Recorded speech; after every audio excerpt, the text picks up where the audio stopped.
Hey guys, Multiclass Gamer here. Welcome back to more Banjo-Tooie, and I'm actually kind of glad that we stopped the last episode before transforming into our transformation, because I just realized in between episodes that there is one thing we can't, we could do before gain to transformation that will allow us to do more as our transformation, if that makes any sense. Remember this first area right here, this first themed area, Area 51? Well, first I want to get rid of this guy so he's not bothering us while we're doing this, but, anyways, I always forget this every single time I enter Witchy World, but, you can simply open Area 51 by throwing a grenade, shooting a grenade egg at it. There you go, that's it, that's all you have to do. I always forget that, it's so simple to open this up, but yeah. So here we are in Area 51, as you can notice it's kind of dark here. Well, this is actually one of the attractions you have to power up with, Mumbo. In fact, it's right here, his Mumbo pad.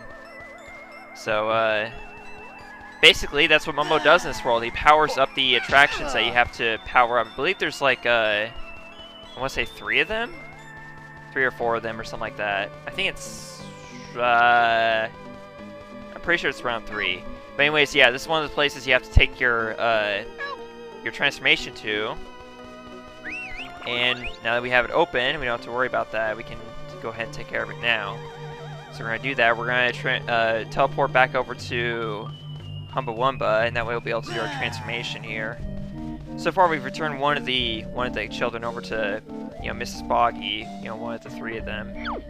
So we'll keep that in mind as we go along here. Don't worry about Conga's big top for now. We're going to deal with that later. But in the meantime, let's see what our transformation is in this world. Now, conveniently enough, yeah, do I need to say any more? The Globo is directly inside of Humbawamba's wigwam, yeah. It couldn't be any more obvious than that. I don't know why she didn't just grab it herself and throw it into the pool. That's a good question, actually. It's something to really consider here. Sure, just throw it in. You could have thrown it in yourself, but I guess you were lazy, just like me, because I'm a honey bear. Here we go. Alright, let's see what we got here today. Of course, Global runs right back out anyways. Whoa, it's kind of bulky. Wamba called this van. Van carries much coins. Use control stick to move and press B for horn. There you go. And that is our transformation for Witchy World.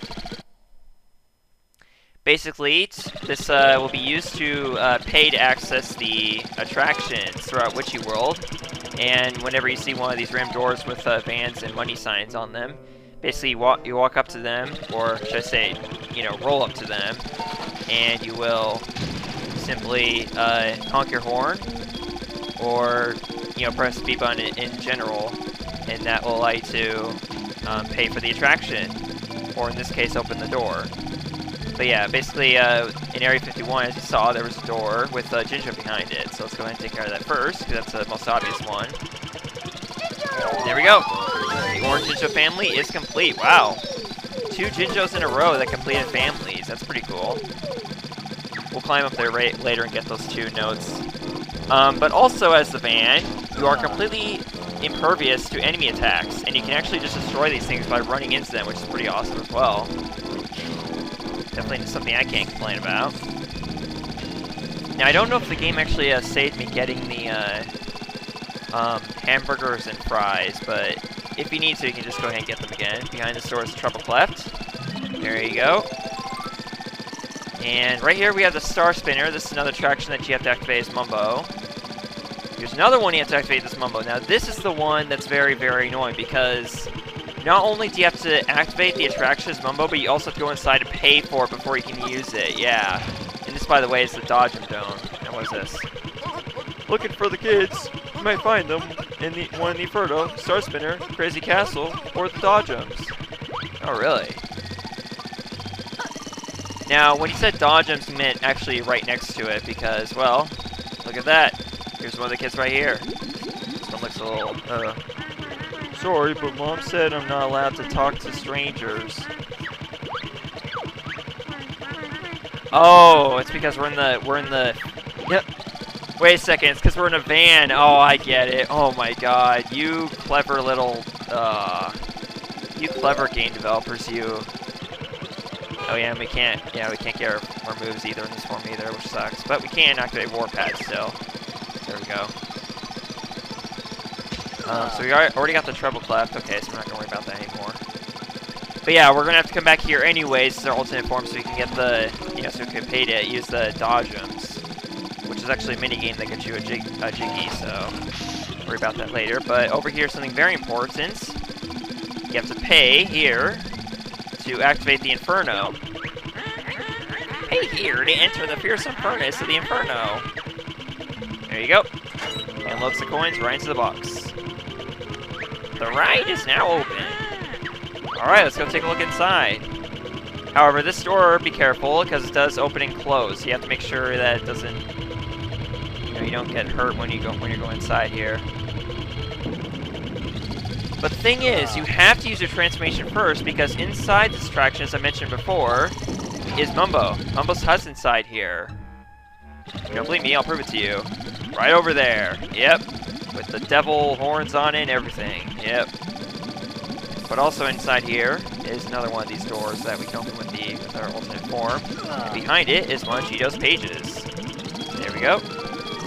We're already about to access another cheat here pretty soon. And right here we got some split pads. And inside the Inferno we have a spiral slide with enemies coming down it. And basically, there's actually Jiggy involved with that spiral slide, so we'll worry about that later. There's a lot of stuff here actually to worry about later. But also this warp pad right here. I believe that's the last one in the world actually. I think we've opened up all the world warp pads, and here's the Globo for Mumbo. Okay. But I think that's all we can do actually with our alternate form for now. There's no use going inside Mumbo's hut with the alternate form either. Let's go ahead and use our warp pad here. So we checked out the space zone. We were outside Wumbo's wigwam. We went around the tent basically. So I think we're pretty much good. So let's go ahead and go to Wumbo's wigwam next.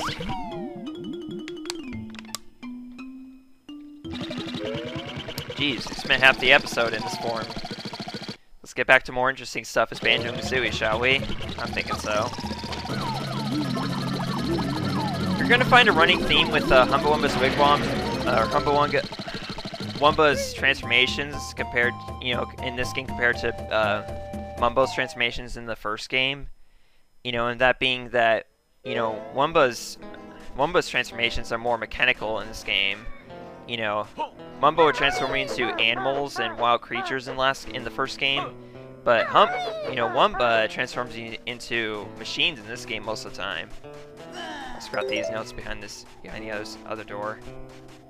Okay, so now as Banjo-Kazooie, we're gonna go inside the crazy castle and see what we got in here.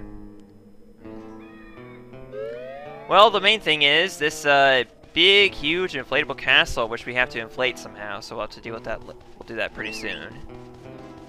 But over here, we have something very, very interesting. This Jinjo. Let's go ahead and get it, because it seems... Oh, wait, what? Roar, I'm Minjo, arch enemy of the Jinjos. Yep, that is a Minjo, our first Minjo. Minjos are the biggest trolls in the entire game. So, if you ever see a Jinjo that looks like it's way too easy or too obvious to get, there's probably a reason behind that. And now, we have an ability to learn here with, what's his name, Jam Jars. But, this move is actually kind of interesting. And this brings me to a point that I totally forgot about to bring up in the last episode about Banjo and Kazooie splitting up. It really does bring a huge change to the entire game, because from now on, certain moves you will be acquiring in this game, in fact, the vast majority of moves you get from this point on, are for either the two characters separate. For instance, he might have this move that he has over here is only for Banjo. So you have to go to him as Banjo alone in order to get the move. So here we go. Banjo's now got an empty pack, so why not use it to attack? Press B, just press B and round it swings, bump and bruises to baddies it brings. And there we go. So now Banjo has a way of attacking without Kazooie's back, like so. But you know what else is really awesome about this move? Is a double jump. This move allows you to double jump as Banjo. Watch this. Basically, you jump, use the swing, and then you jump again. But if you're really crafty about it, you can simply just immediately press A as you press B. So watch this. Basically, it's like you just double jump. That's it. It's very, very useful. In fact, actually, I'm pretty sure you're not supposed to be able to do it, but you can because, you know, I guess the game developers just kind of left that, you know, totally forgot about that when they were designing the game. But yeah, it's very, very useful. In fact, I'm pretty sure you really aren't supposed to have because, well, you know, all things considered, the game never teaches you about it, so it's a pretty good sign that you're not supposed to have it. But yeah, we have it regardless. So anyways, we're going to get Kazooie back in our backpack. And we're going to use a grenade egg to open up that door for us, which has an extra honeycomb piece in it. But in addition to that, there's actually something very important in there. You'll notice that there's a pump connecting the castle, the inflatable castle, to that room. So obviously there's something kind of important there relates to the castle. And it's pretty obvious by the name of the room, obviously the pump room. So I don't think I need to say any more, honestly. Let's just go inside. Pup Master 2, Crazy Castle Pump Room. It's got its own name and everything. Now, these are our first swap clouds. Basically, you stand inside one of them as one of the characters, and you can press A and switch to the other, and the other character will remain there until you find another swap cloud or swap pads to switch from. So now we're controlling Kazooie here. And Kazooie can do nothing but jump, unfortunately. She can't jump very high without Banjo, so you gotta be wary of that. But thankfully they placed that barrel there so you can get Kazooie inside here. And so now, with both Banjo and Kazooie standing on their switches, their respective switches, this will activate the Pump Master 2.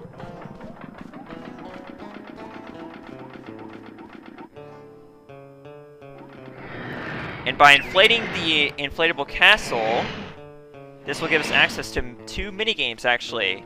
One of which you can do only as Kazooie, so we're gonna do that one first. And the other one you do is just Banjo and Kazooie together. So yeah, obviously it makes most sense to do this one with Kazooie alone. Now, also you will notice that as separate characters, your health is a lot lower, which makes sense because obviously you're not sharing health together anymore. So now they divide the 2 characters' health in half, basically.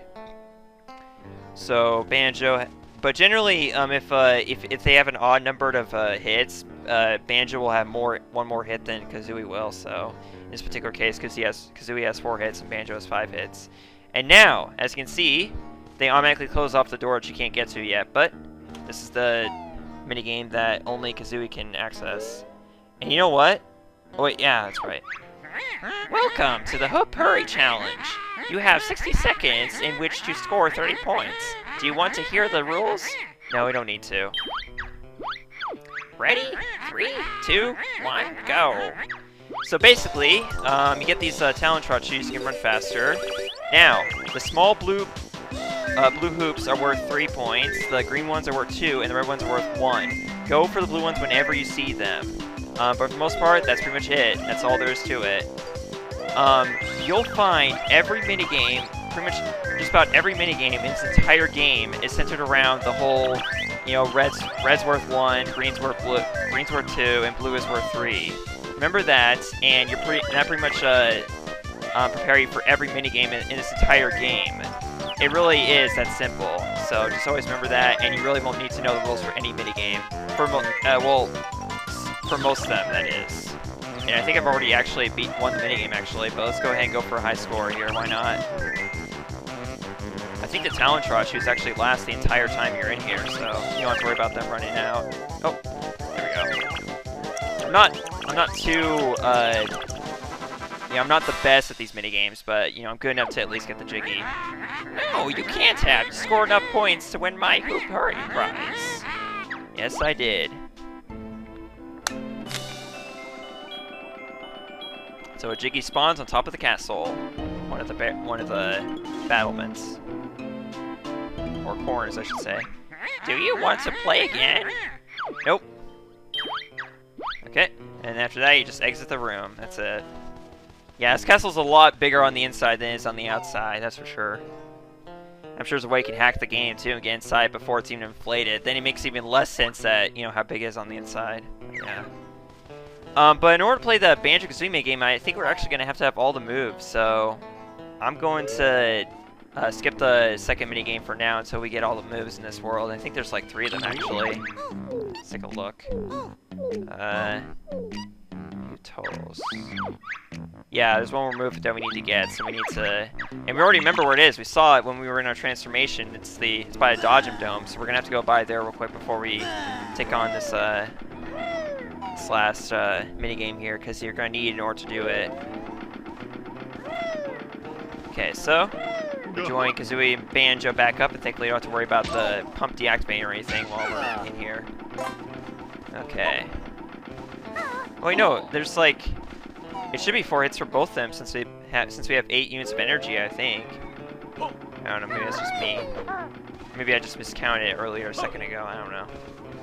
Alright, well, let's go ahead and get out of here real quick so we can get that move. And also we're gonna end off this episode. Jeez, I lost track of time again. It's like the 3rd episode in a row I think I did that. I really gotta stop doing that. Okay, that was unfair, dude. Seriously, I was in the animation of entering the room and you did that to me. That was ridiculous. Hopefully we don't have an opening like that again. Alright, see you guys later. Thanks so much for watching. Goodbye.